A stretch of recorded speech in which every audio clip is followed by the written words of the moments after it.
Voilà, bonjour à tous.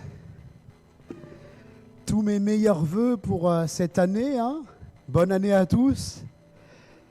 On commence ce premier culte de l'année et je pense que ce soit l'occasion pour nous de commencer l'année en disant merci à Jésus pour tout ce qu'il fait.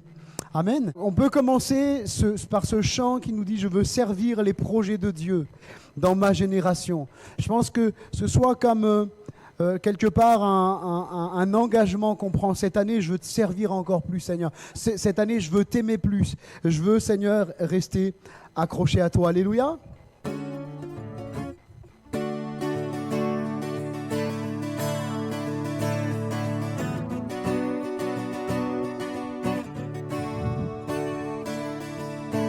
Je veux servir les projets de Dieu dans ma génération.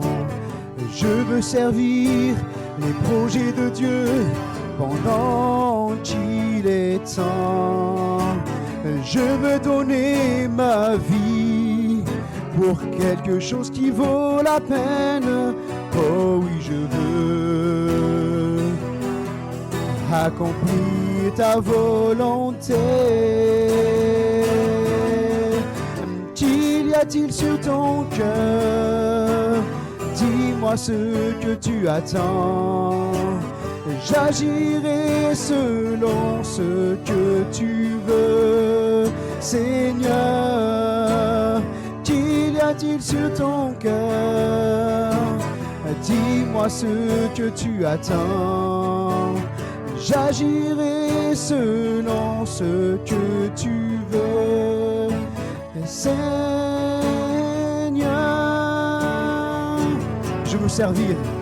Je veux servir les projets de Dieu dans ma génération. Je veux servir les projets de Dieu pendant qu'il est temps. Je veux donner ma vie pour quelque chose qui vaut la peine. Oh oui, je veux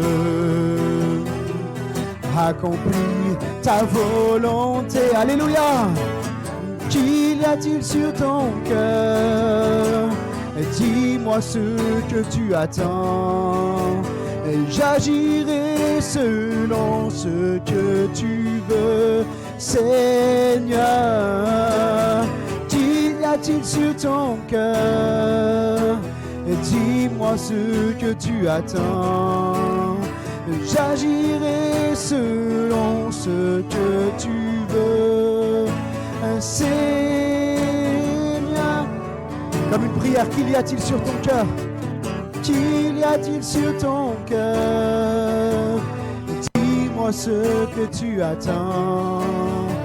J'agirai selon ce que tu veux, Seigneur. Qu'y a-t-il sur ton cœur? Dis-moi ce que tu attends. J'agirai selon ce que tu veux, Seigneur.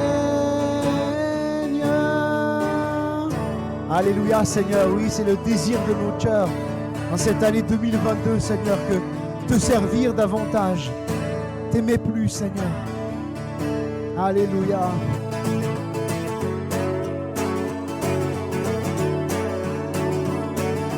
Et notre joie, amen.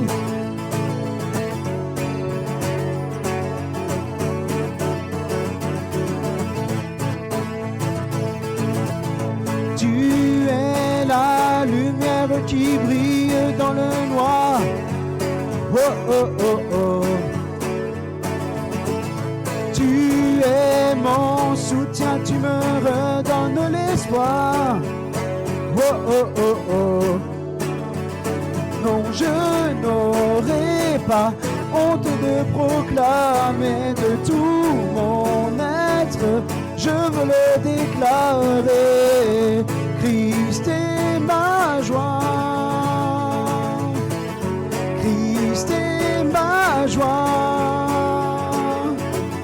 Je n'aurai pas peur de chanter, pas peur de crier. Oh, alléluia.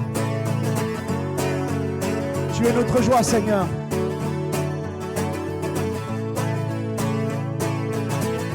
Pourquoi me taire quand mon âme est accablée? Oh, oh, oh, oh. En toi j'espère, tu ne failliras jamais. Oh, oh, oh, oh. Non, je n'aurai pas honte de proclamer de tout mon être, je veux le déclarer. Christ est ma joie, Christ est ma joie.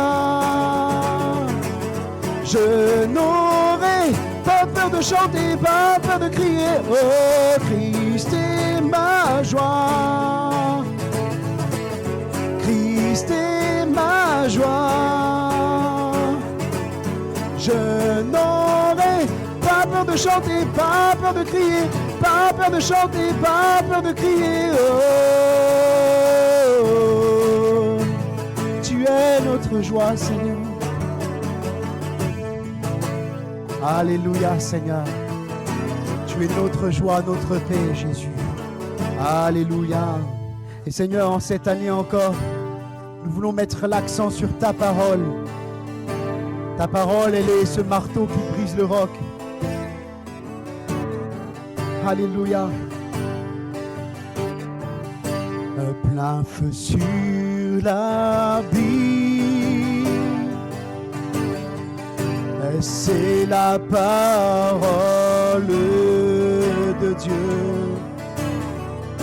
Un plein feu sur la Bible, son message me rend heureux. Un plein feu sur la Bible, c'est la vérité.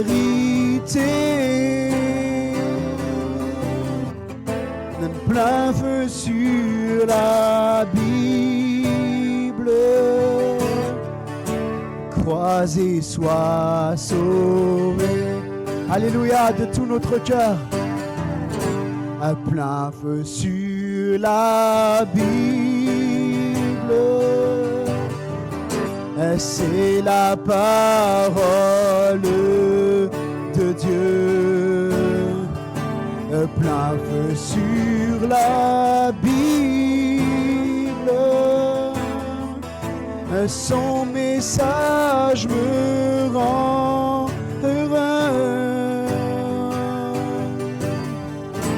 Un plein feu sur la Bible, c'est la vérité. Un plein feu sur la Bible, crois et sois sauvé. Une dernière fois, alléluia. Un plein feu sur la Bible, c'est la parole de Dieu. Un plein feu sur la Bible, son message me rend heureux. Amen. Merci pour ta parole, Seigneur. Alléluia.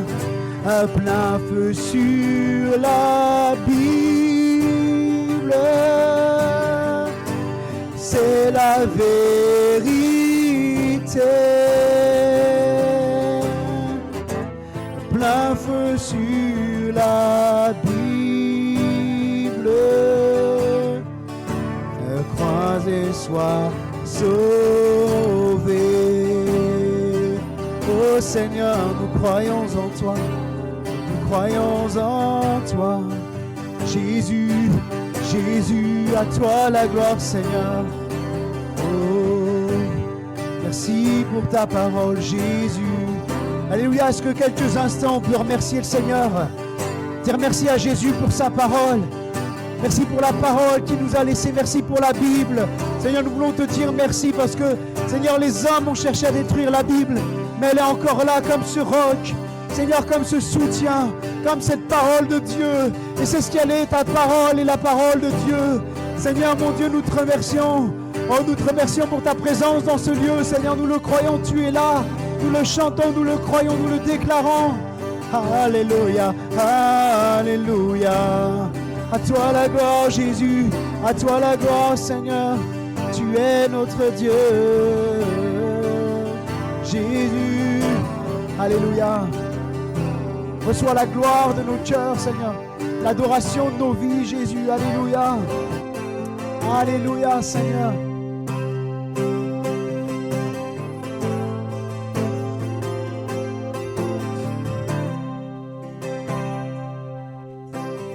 Qui sur terre est comme toi, Seigneur. Amour, beauté, infinie valeur. Rien sur terre ne peut me satisfaire. Alléluia. Jésus, ton amour me désaltère. Ta présence, c'est le ciel pour moi. Alléluia, Seigneur. Oh, ta présence, c'est le ciel pour moi.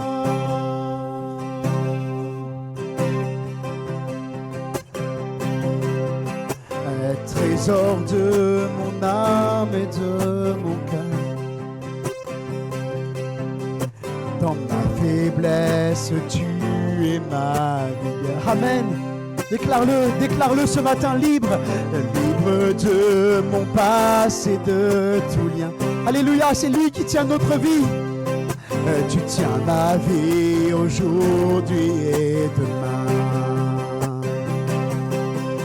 Ta présence, c'est le ciel pour moi.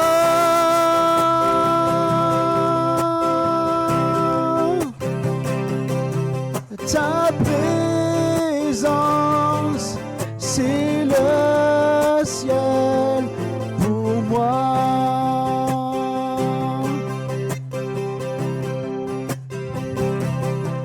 Ta présence, c'est le ciel pour moi.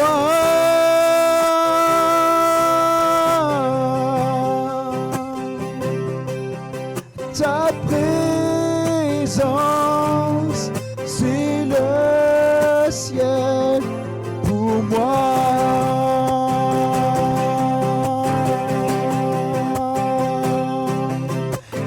Oh Jésus, oh Jésus, ta présence, c'est le ciel pour moi. Oh Jésus, oh Jésus, ta présence, c'est le ciel pour moi. Alléluia, Seigneur. Je marcherai chaque jour dans ta grâce, car un jour je te verrai face à face. Rien sur terre ne peut me satisfaire. Alléluia. Jésus, ton amour me désaltère. Jésus, ton amour me désaltère. Ta présence, c'est le ciel pour moi.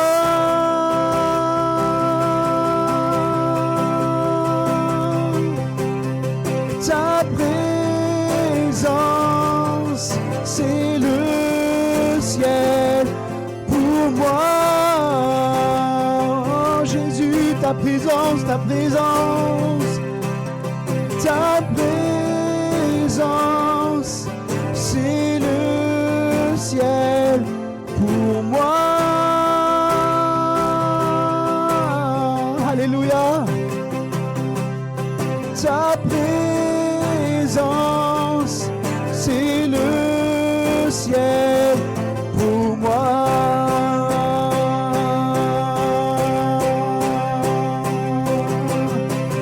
Oh Jésus, oh Jésus,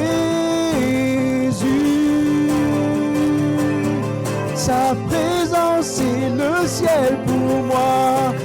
Oh Jésus, oh Jésus,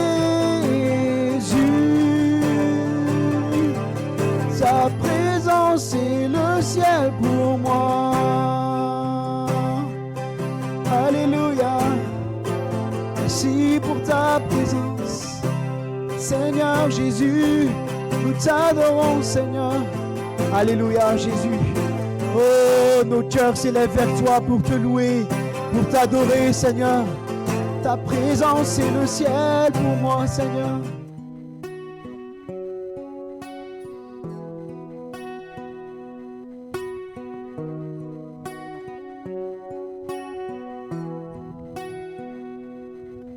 Quel autre ai-je au ciel que toi? Sur la terre, je ne prends plaisir qu'en toi. Alléluia. À qui irai-je si ce n'est qu'à toi?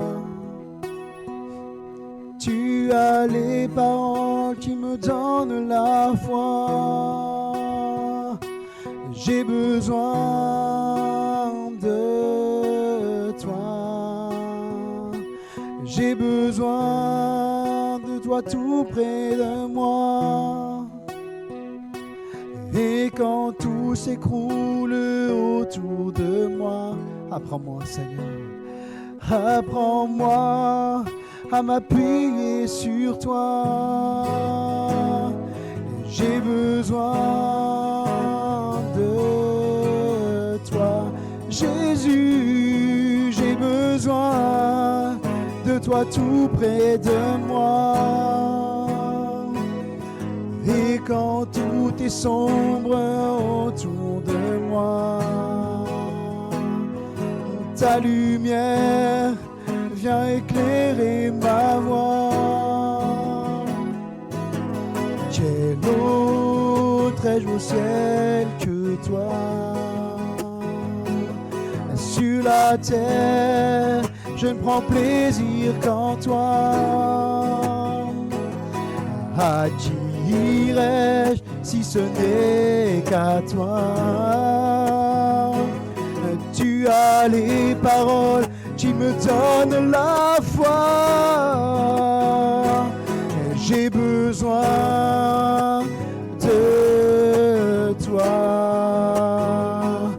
J'ai besoin de toi tout près de moi. Et quand tout s'écroule autour de moi, apprends-moi à m'appuyer sur toi. J'ai besoin de toi, Jésus. J'ai besoin de toi tout près de moi. Et quand tout est sombre autour de moi, ta lumière viens éclairer ma voie. Comme une prière, j'ai besoin de toi. J'ai besoin de toi. Jésus, j'ai besoin de toi tout près de moi. Et quand tout s'écroule, Seigneur, autour de moi.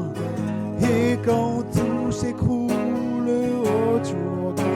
Oui, Jésus, je veux m'appuyer sur toi. Alléluia. Apprends-moi à m'appuyer sur toi. Gloire à Dieu. Alléluia. Voilà, bien-aimés, vous pouvez reprendre place. Nous Nous allons ouvrir ensemble la Bible dans quelques instants. Et depuis hier, nous sommes entrés dans l'année 2022.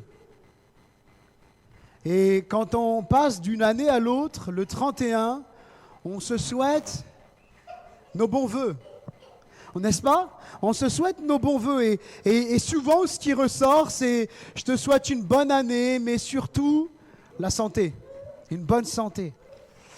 Et en fait, est-ce que nous savons vraiment ce que cela signifie que d'avoir des vœux envers des personnes, de souhaiter des choses envers les personnes? J'ai regardé un peu la définition du dictionnaire pour le mot vœu.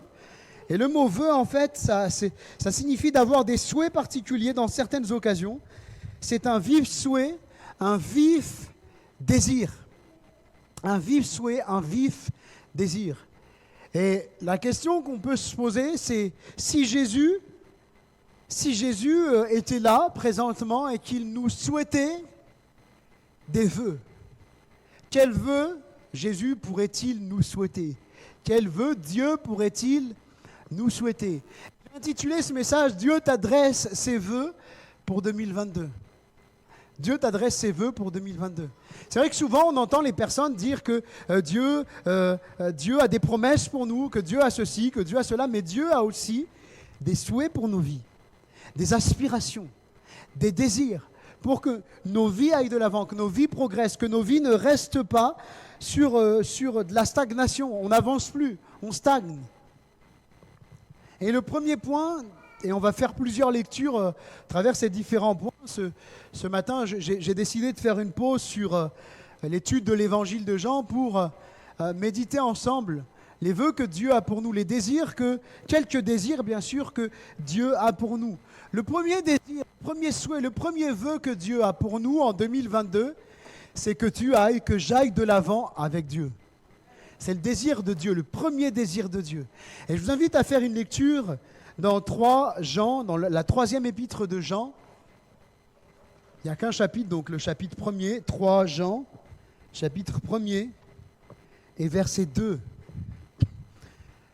3e épître de Jean, au chapitre 1er et au verset 2, il est écrit ceci. « Bien-aimé, je souhaite que tu prospères à tous égards et sois en bonne santé comme prospère l'état de ton âme. » Je souhaite que tu prospères à tous égards comme prospère l'état de ton âme. Et la première chose à souligner, c'est que notre vie spirituelle doit progresser, doit prospérer. Et nous allons voir un peu ce que signifie ce mot prospérer. Parce que dans ce verset, il est 2 fois mentionné.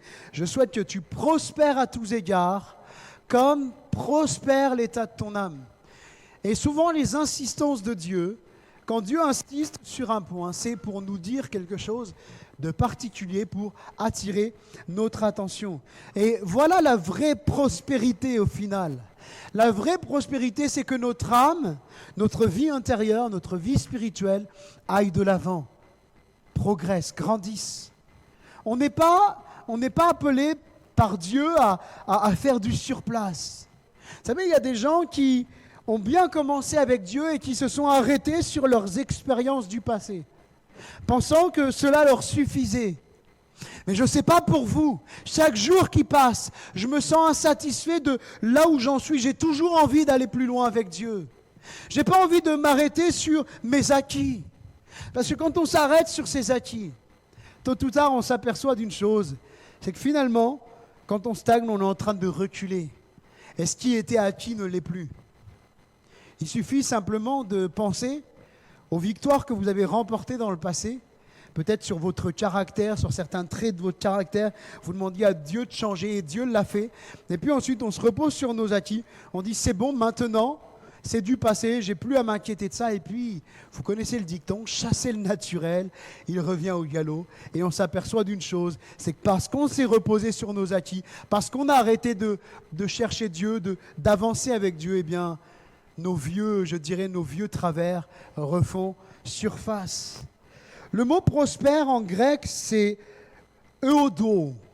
Euodo, je le prononce certainement mal, mais Euodo, qui est composé, lui, de E, qui signifie bon, bien, aller bien, et de Odos.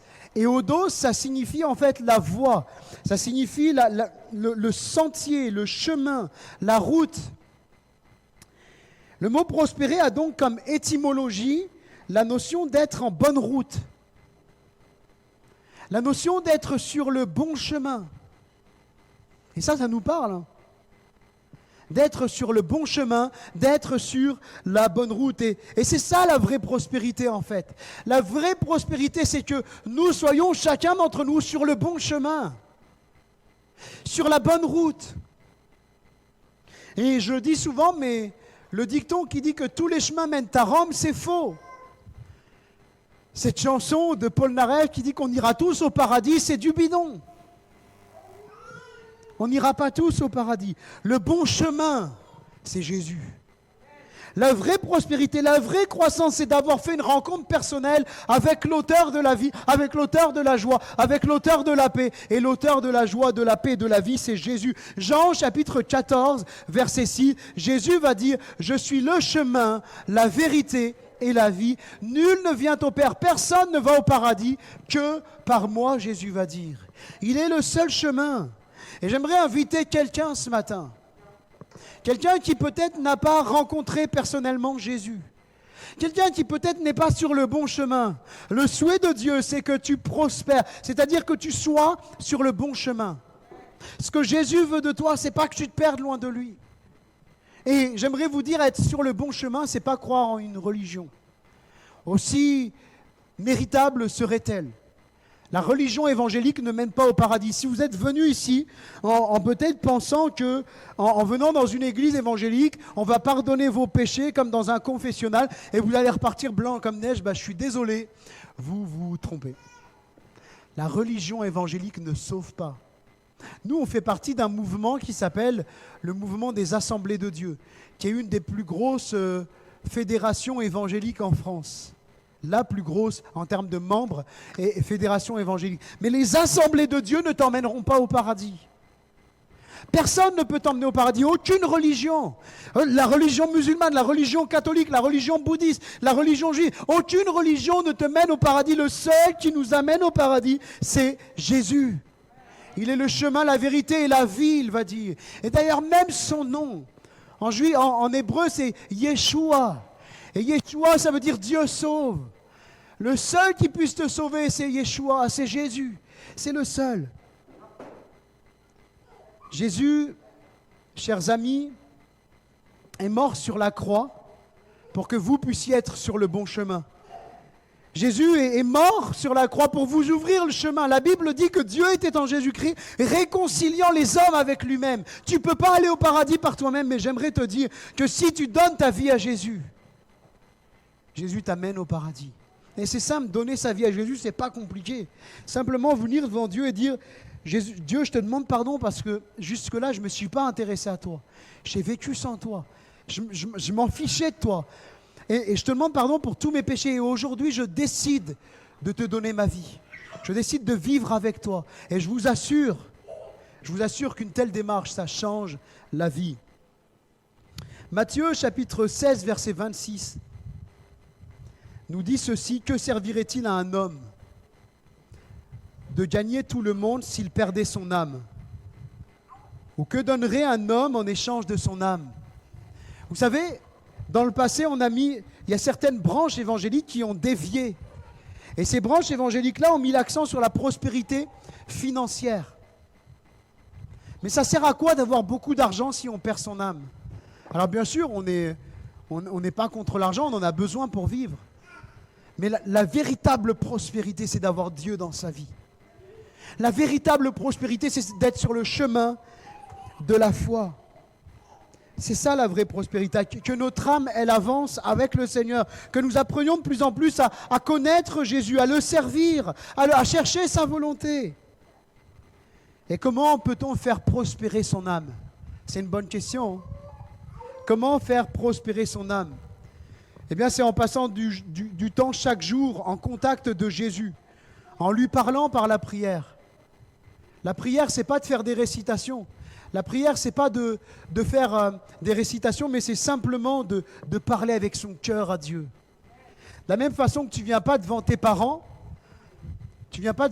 en leur faisant des récitations, mais tu viens devant tes parents en leur parlant. Tu viens avec ton ami et tu lui parles, n'est-ce pas?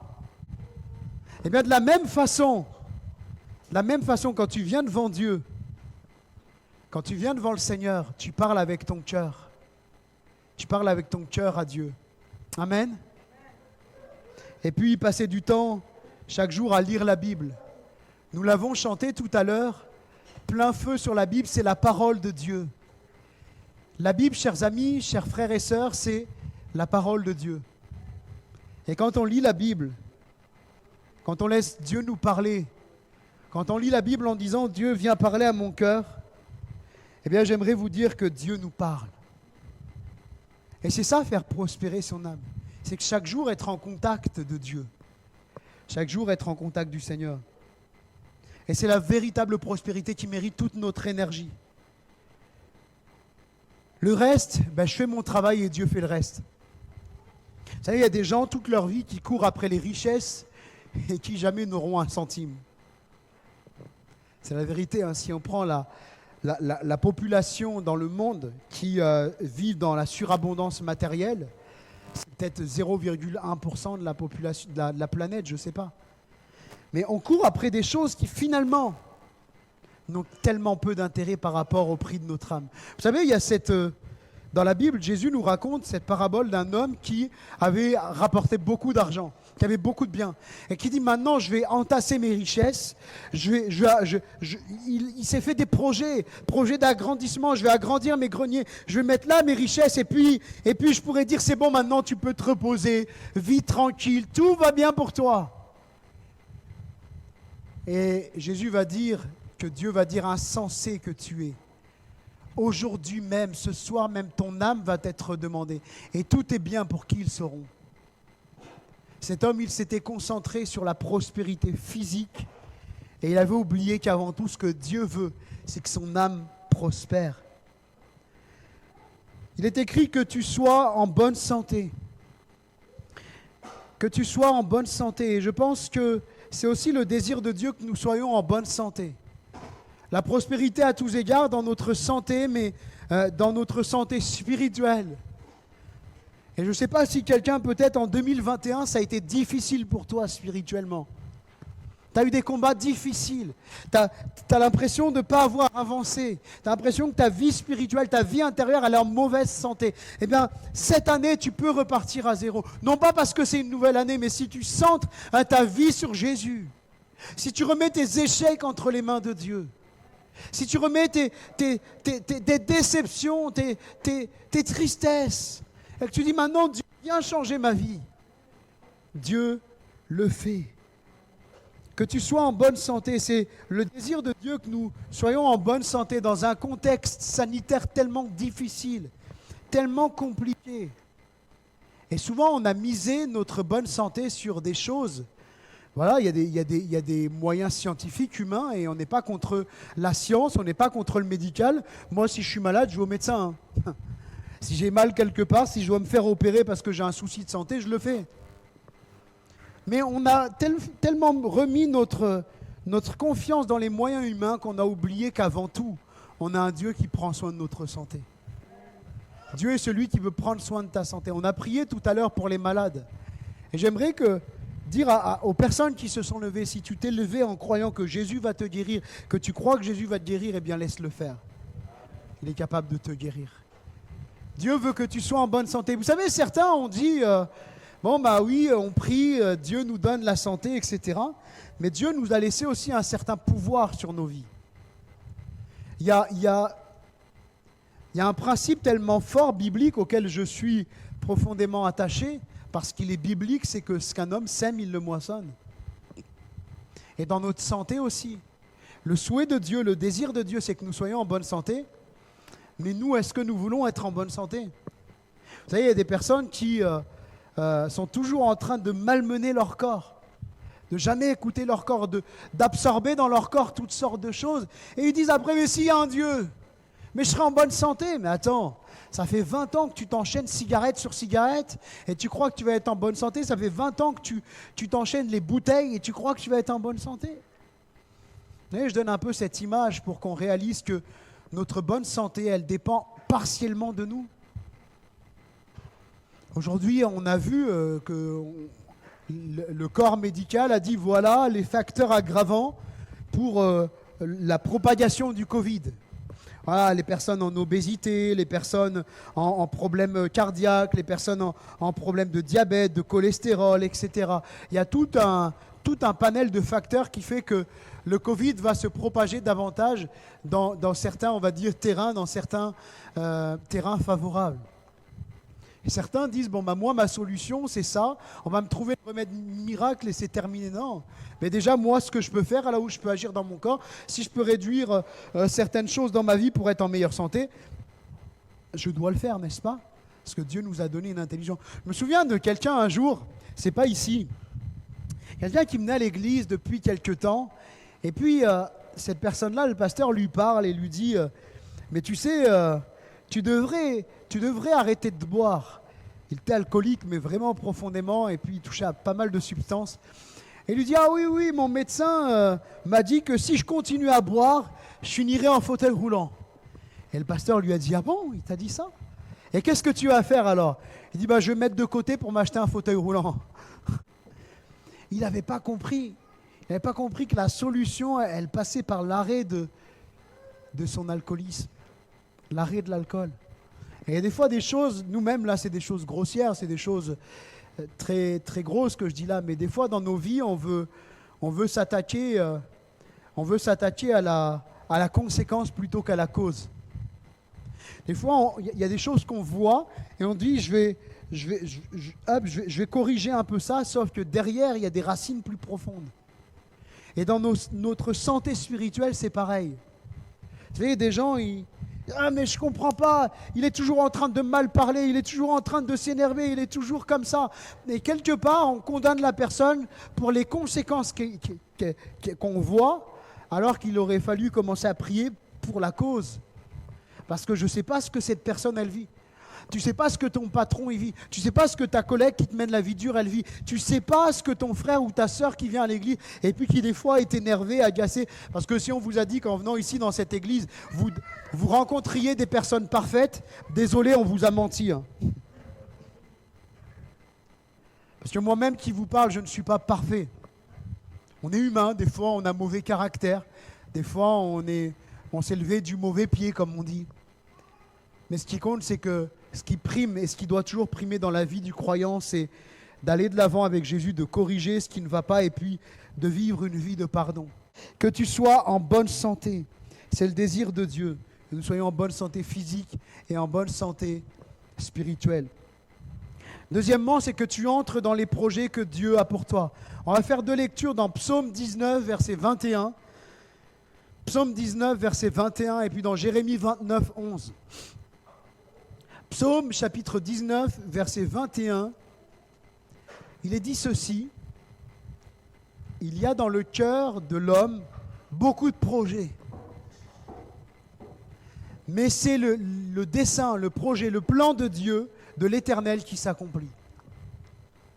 Et puis Jérémie chapitre 29, verset 11, Dieu va dire lui-même, « Je connais les projets que j'ai formés sur vous, dit l'Éternel, projet de paix et non de malheur, afin de vous donner un avenir et de l'espérance. » Beaucoup de projets, mais quelle place pour Dieu? Peut-être que tu as projeté plein de choses pour cette année. Tu as peut-être projeté de partir en vacances, projet de te marier, je lance un clin d'œil aux futurs mariés, projet peut-être de construire, je ne sais pas, mais quelle place on laisse à Dieu dans nos projets? Et ceux qui ont fait des projets peut-être dans leur vie, comme les projets de mariage, il y en a dans la Bible qui ont fait des projets de mariage et ils ont invité Jésus dans leur mariage. Et je pense qu'il est important dans chacun de nos projets que nous puissions demander à Dieu ce qu'il veut. Seigneur, je ne veux pas que ce soit mes projets qui s'accomplissent, mais les tiens. Vous savez, il y a des gens qui Et vous auriez pu entendre toutes sortes de témoignages de personnes qui devaient acheter une maison. Ils étaient à deux doigts d'acheter cette maison et puis au dernier moment, ils sentent qu'il ne faut pas qu'ils l'achètent. Ils sentent qu'il y a un blocage. Non, je ne le sens pas, je ne l'achète pas. Et finalement, ils s'orientent sur un autre achat et quelques mois après, ils apprennent que cette maison, elle était complètement pourrie, quoi, qu'il a fallu l'abattre. Des témoignages comme ça, chacun, peut-être vous pourriez avoir ce type de témoignage. On a des projets, on forme des projets, des plans, des ambitions. Mais quand on remet nos projets entre les mains de Dieu, on le laisse lui faire ce qu'il veut dans nos vies. Choisir d'entrer dans les projets de Dieu même si je dois abandonner les miens.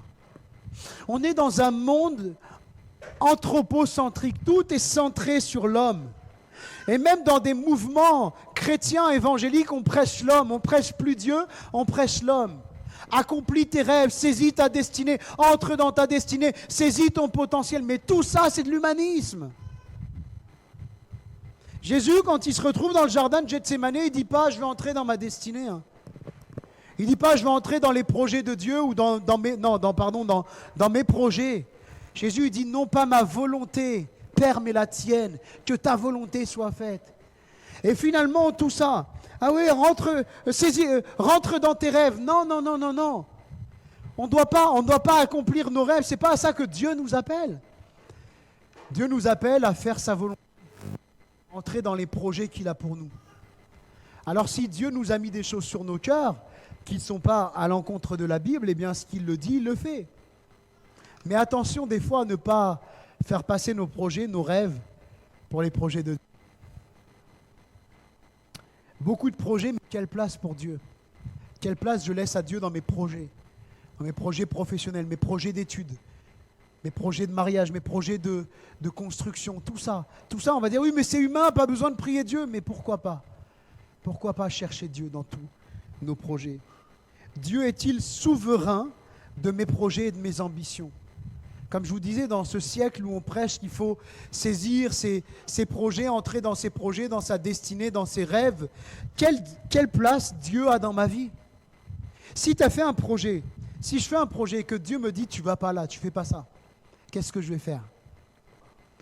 Qu'est-ce que je vais faire? Est-ce que j'y vais? Je dis non, de toute façon, c'est prévu, tout est projeté, j'ai calculé les dépenses, les finances sont faites, c'est bouclé, donc j'y vais? Ou est-ce que je vais dire, écoute Seigneur, je vais mettre le pied sur le frein, et puis je vais chercher encore un peu, je vais chercher ta volonté, parce que visiblement, il y a des choses qui me montrent que ce n'est pas là qu'il faut que j'aille. Et pour nous, Église de Beaune, je pense que c'est pareil. Je pense que Dieu a des projets pour nous, Église de Beaune. Que Dieu a déjà, quelque part, écrit, j'allais dire, une histoire, une page de cette Église. Et je pense que si on continue à toujours regarder en arrière, on n'ira pas de l'avant. C'est ce que j'ai apporté mardi à la réunion de prière. Dieu dit, je vais faire une chose nouvelle dans Ésaïe 43, si je me souviens bien. Je vais faire une chose nouvelle qui est sur le point de s'accomplir. Ne considérez plus ce qui est ancien. Voilà ce que Dieu va dire. Et je pense qu'à un moment, si on veut aller de l'avant, si on veut voir notre vie prospérer, si on veut entrer dans les projets de Dieu, il faut accepter d'arrêter de regarder en arrière. Si je regarde sans cesse en arrière, je ne vais pas de l'avant. On ne peut pas aller de l'avant en regardant en arrière. Dieu est-il souverain de mes projets et de mes ambitions? Voilà des questions qu'il faut se poser. Et peut-être certains ont peut-être peur. Peut-être peur en se disant, mais si je ne fais pas, si je change mes projets, si je change mes plans, qu'est-ce qui va se passer? Qu'est-ce qui va se passer?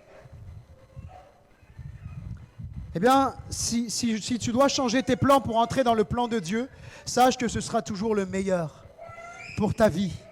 Pour entrer dans les projets de Dieu, cela nous incombe premièrement de savoir écouter Dieu, sans arrière-pensée. Vous savez, il y a des personnes... Elles disent je vais écouter Dieu, mais elles ont déjà des arrière-pensées. Elles vont tout interpréter. Chaque parole que le pasteur va dire, chaque don spirituel vont dire ah oui. Ils vont même des fois sauter sur des choses sur lesquelles il ne faudrait même pas, parce qu'ils ont déjà une arrière-pensée. Ils pensent déjà d'une certaine façon, ils veulent mettre Dieu dans leur... imbriquer Dieu dans leur conception. Je pense que quand on veut chercher la volonté de Dieu, entrer dans les projets de Dieu, eh bien, il nous est important tout simplement de dire « Seigneur, parle-moi, fais ce que tu veux, et même si ça va à l'encontre des projets que j'ai formés. » Je veux que tu prennes toute la place. Donc savoir écouter Dieu et puis aussi être obéissant. Être disposé à faire tout ce que Jésus nous demandera de faire. Ça, c'est pas facile. Hein. Alors, c'est facile de le dire. Il faut obéir à Dieu, être obéissant. Mais dans le concret, c'est pas facile. Quand Dieu nous demande de parfois sacrifier certaines choses. Mais nous avons lu dans Jérémie chapitre 29, verset 11, les projets qu'il a formés pour nous, ce sont des projets de paix et non de malheur. Oui, les projets que Dieu a pour nous, les projets, mon frère, ma soeur, que Dieu a pour toi, mon ami, c'est des projets de paix et non de malheur.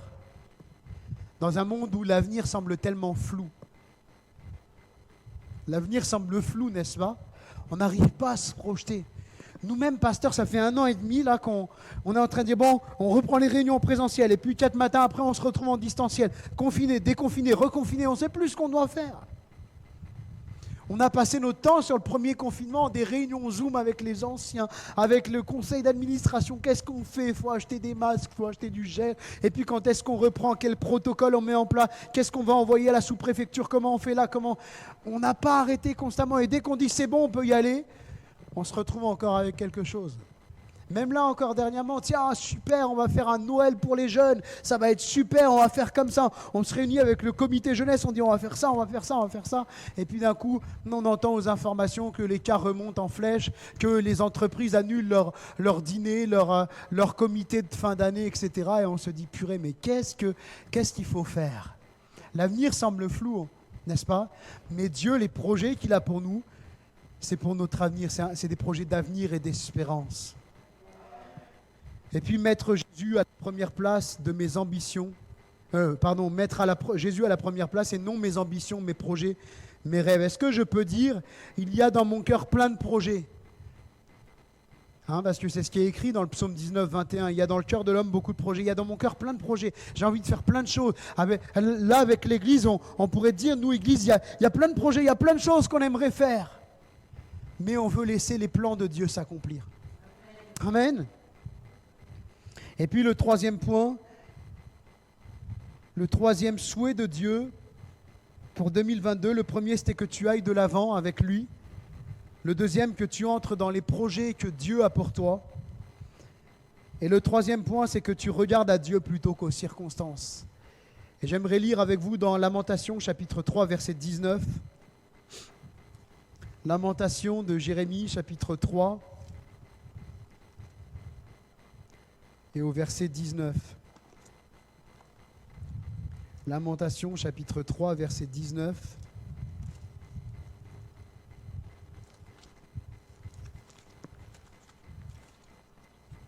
Il est dit ceci. Quand je pense à ma détresse et à ma misère, à l'absinthe et au poison, quand mon âme s'en souvient, elle est abattue au-dedans de moi. Voici ce que je veux repasser en mon cœur, ce qui me donnera de l'espérance. Les bontés de l'Éternel ne sont pas épuisées. Ses compassions ne sont pas à leur terme. Elles se renouvellent chaque matin. Oh, que ta fidélité est grande, et on peut dire Amen. Là où je vais laisser mes pensées se fixer pour cette année 2022, c'est là où ma vie va aller. Ça va avoir un impact dans ma vie. Et on le voit, Jérémie va le dire, quand mon âme s'en souvient, quand je pense à ma détresse, à ma misère, mon âme, elle est abattue au-dedans de moi. Je suis abattu, je suis déprimé, je ne suis pas bien. Et combien il y a de personnes qui dépriment parce qu'au lieu de regarder à Dieu, elles regardent à ce qui ne va pas. Il y aura toujours des choses qui n'iront pas. Il y aura toujours des choses qui viendront pour nous contrarier. Il y aura toujours des choses qui viendront pour nous déstabiliser. Et même en tant que chrétien, il faut se l'avouer, combien de fois en 2021, il y a des choses qui sont venues nous contrarier, nous déstabiliser, nous attrister. Et quand on regarde à ça, finalement, notre âme, elle est abattue. On est découragé, on n'en peut plus. On a envie de déprimer. Et ça va avoir un impact sur ma vie. Parce qu'au lieu de regarder à Dieu, au lieu de regarder à ce que Dieu peut faire, de ce que Dieu va faire, je vais commencer à confesser le négatif. Ça ne bougera pas. ça ne changera pas. De toute façon, c'est comme ça. Il n'y a pas de raison que ça change. Et finalement, on se résigne à rester dans notre état. Alors que Dieu nous dit, mais les choses vont changer. Alors que Dieu nous dit, tout est possible à celui qui croit.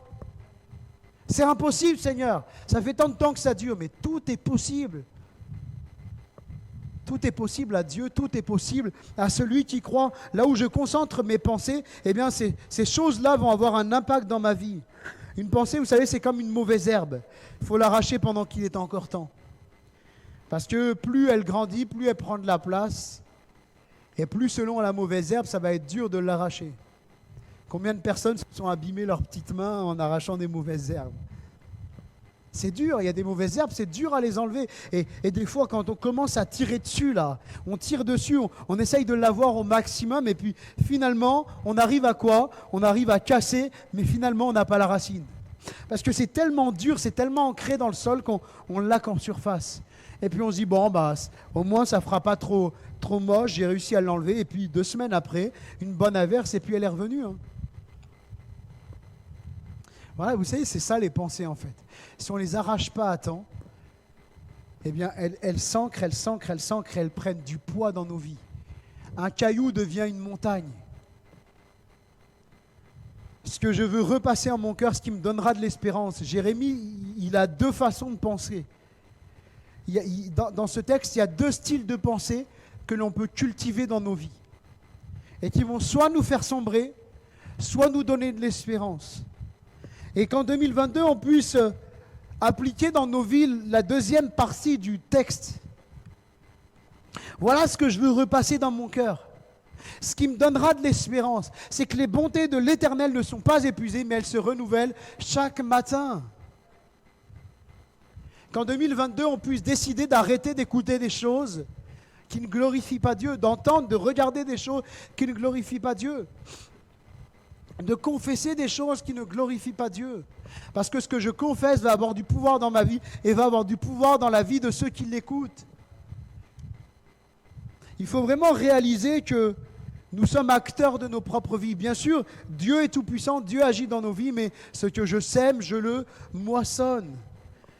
Jérémie va finir par se concentrer sur Dieu, ce qui va lui donner de l'espérance. En 2022, ne laisse pas les pensées négatives influencer ta vie. Ne laisse pas tout ce que tu peux voir de mal t'influencer. Mais regarde à Jésus qui est ton espérance, ton espoir. Ce n'est pas parce que 2021 a peut-être été tellement compliqué pour toi que 2022 va être tout pareil.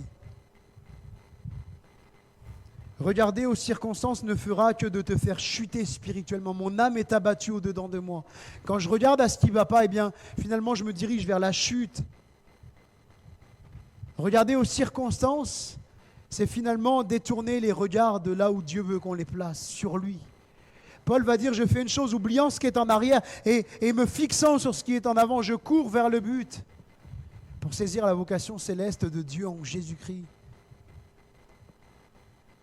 Se concentrer sur le seul qui peut vraiment agir dans tous les domaines de notre vie, Jésus-Christ. Jésus-Christ qui est mort à la croix, Jésus-Christ qui est ressuscité, Jésus-Christ qui est vivant et Jésus-Christ qui peut tout. Et je termine en conclusion que 2022 soit l'occasion de remercier Dieu pour tout ce qu'il a fait, tout ce qu'il fera encore. Amen. Jérémie conclut là ce scénario qui commence tellement triste et puis qui à la fin nous redonne de l'espérance, nous redonne de la joie. Il termine par « Oh, que ta fidélité est grande !» Amen. Jérémie décide de ne pas se laisser ronger par les soucis de la vie. Il décide de se ressaisir et de remercier Dieu pour tout ce qu'il a fait dans sa vie. Et souvent, quand on se concentre sur ce qui ne va pas, eh bien, on devient ingrat. On oublie de remercier Dieu pour ce qui va. Comme je le disais la dernière fois, ces personnes qui disent « mais tout est allé mal dans ma vie ». Ces personnes qui ont eu la joie d'être parents, et quand on leur dit donc en gros vos enfants, c'est du mal. Vous n'avez eu que des mauvaises choses dans votre vie, donc ce que je comprends, c'est que s'il n'y a jamais eu une bonne chose dans votre vie, vous considérez la naissance de vos enfants comme quelque chose de mauvais. Mais non, mais pas du tout, ça a été de la joie, ben voilà. Et je vois votre visage qui commence à changer. Vous voyez bien qu'il y a bien au moins une chose qui est bien allée dans votre vie. Donc au lieu de se concentrer sur ce qui ne va pas, concentrons-nous sur ce que Dieu fait dans nos vies. Concentrons-nous sur 2022, sur Dieu et sur Dieu seul. Jérémie décide de ne pas se laisser ronger, mais de remercier Dieu. Ne laissons rien ni personne dans cette année nous empêcher de louer Dieu, nous empêcher d'adorer Dieu. Le diable, lui, il a envie que nous arrêtions. Il a envie que nous stagnions, que nous n'allions pas plus loin. Il a envie que nous soyons comme la femme de Lot. La femme de Lot, Dieu dit à Lot, tu sors et tu ne regardes pas en arrière. Et qu'aucun de ceux qui te suivent ne regarde en arrière. Et la femme de Lot, qu'est-ce qu'elle fait? Elle regarde en arrière. Et qu'est-ce qui se passe en un instant? Elle devient une statue de sel, figée, comme morte, ne peut plus bouger, ne peut plus rien faire. Et bien des fois dans nos vies, on a été figé, on a été arrêté parce qu'on a regardé en arrière. Et qu'en cette nouvelle année, nous, Église de Beaune, on ne regarde pas. Parce qu'il y a deux façons de regarder le passé. Il y a les enthousiastes, c'était comment je pourrais dire, ceux qui idéalisent le passé, les nostalgiques. C'était tellement mieux avant, du temps du pasteur un tel. Oh, c'était le réveil. D'accord, si tu veux. Et puis avec l'autre pasteur, c'était tellement nul, regarde comment ça allait pas à l'église, regarde ceci. Il y a tellement de façons de regarder le passé. Prenons à avoir cette juste vision que le passé, en fait, ne nous serve qu'à une chose, à tirer des leçons de nos erreurs. Parce que souvent, on regarde sur le passé soit pour gémir, soit pour se réjouir, mais on ne tire pas des leçons des erreurs du passé. Pourquoi ça n'a pas fonctionné dans le passé? Pourquoi l'Église, à tel moment, n'est pas allée de l'avant? Alors oui, remettre la faute sur le pasteur, c'est facile. C'est de trouver un bouc émissaire, c'est facile. Ou de quelqu'un d'autre d'ailleurs. Mais quand on décide de dire qu'est-ce que j'ai fait qui quelque part a empêché l'Église d'aller de l'avant? Qu'est-ce que j'ai fait qui a empêché ma famille d'aller de l'avant? Qu'est-ce que j'ai fait qui a empêché ma vie d'aller de l'avant?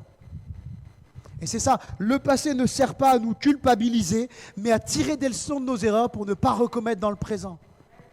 Et quelque part que notre présent soit différent de notre passé. Amen. Alors, je termine en vous souhaitant tous mes meilleurs vœux pour 2022, que ce soit pour chacun d'entre vous, pour chacun d'entre nous, l'occasion d'aller ensemble de l'avant avec Dieu, que notre Église puisse aller ensemble de l'avant avec Dieu, que nous puissions entrer dans les projets que Dieu a pour nous, sur le plan individuel, puis sur le plan de l'Église aussi, et puis que nous regardions plutôt à Dieu plutôt qu'aux circonstances. Gardons les regards sur Dieu. Je ne sais pas de quoi sera fait 2022, mais en tout cas, je sais une chose, c'est que mon Dieu prend soin de ma vie, que Dieu prend soin de ta vie, mon frère, ma sœur. On prie ensemble le Seigneur ?